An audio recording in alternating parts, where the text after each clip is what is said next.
Cross welcomes its first humanitarian ship in time for its 70th anniversary. For more on this, we are joined this morning by Red Cross Secretary General Oscar Palabiab. Good morning and welcome to New Day. Good morning to you and to your watchers. Yeah. Let's first talk about this ship. This is really exciting. You were just telling me its original name is Susitna. Susitna. Yes. Tell me about this ship.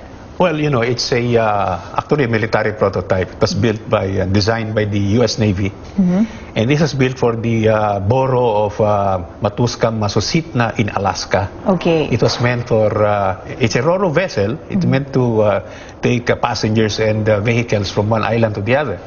It was built in 2010, but it was never used by the borough for some reason.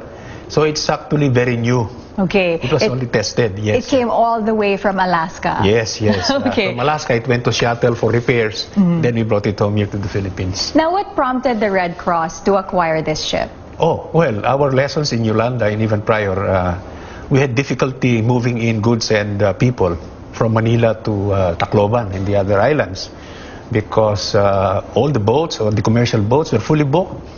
And we could not get also space in the C-130s of the government. They had only a few or isa o dalawa lang ata eh. So we had to wait.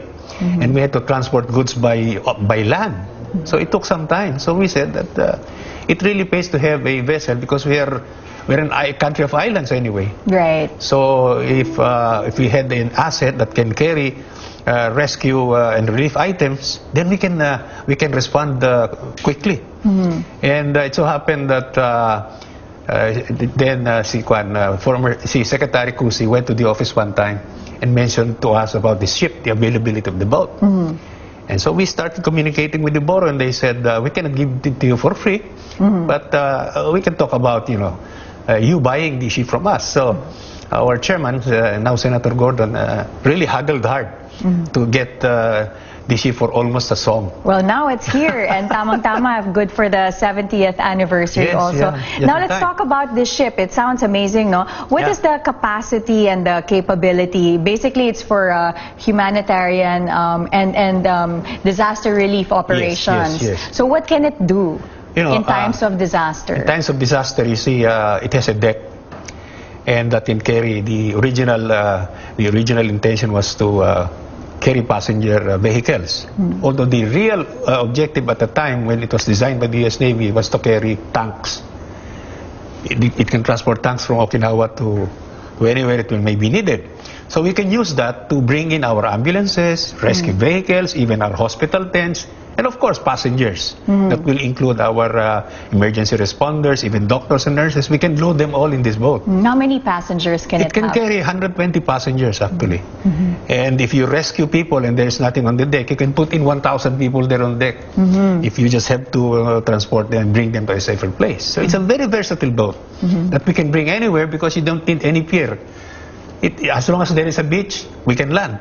And there is a road leading to the beach. Can you also put a medical, like a hospital setup inside? Yes, because we have, we call the emergency field hospitals. We can just put them in containers and we can bring them anywhere in the country and set them up wherever they may be needed. Well, that's great news. And now it's called Susitna, like you mentioned earlier, right? Name. The original name. Yes, but the public will be able to actually name it. Yes, we started the Name the Ship contest since April 1. It will end on April 15. And we want people to join in this. Okay. So how can they join? So they can name this ship? They can just look at they can drop into our Facebook page, and there's a microsite there. But you have to be a volunteer. In other words, we're encouraging people to volunteer to be a member of the Red Cross for a very minimal amount, and then you suggest a name. But that name has to be something, it has to signify also. It has to be a woman's name. A woman's name. That's the practice. And it has got to say something about the humanitarian Why purpose. is that the practice to be? It's universally followed. Right. We're not about to break that. That's true. So it has to be a woman's name. Don't forget that. Any other criteria for this name? Yeah, it has to at least express the spirit of the Red Cross, the Red Cross movement. Being humanitarian and saving lives. So it has to be something. It cannot just be any name. It has to be a significant name that can be related really to the work of the Red Cross. Okay, and also because Red Cross is celebrating its 70th anniversary, you also have other events and activities lined up. Oh yes, of course. We will start on April 19 because April 15 is really our anniversary. But that's still Holy Week. All right. So you have a run? The Million Volunteer Run will be on May 13. Okay. How can they join that? Again, if you're familiar with the SM outlets for tickets, Tickettrons, they can buy the tickets already from there. But the easiest way is to register online. Again, in our Facebook page, there is a site there where you can register. Sounds easy then. So Million Volunteer Run and name that ship. Thank you so much for coming in this morning.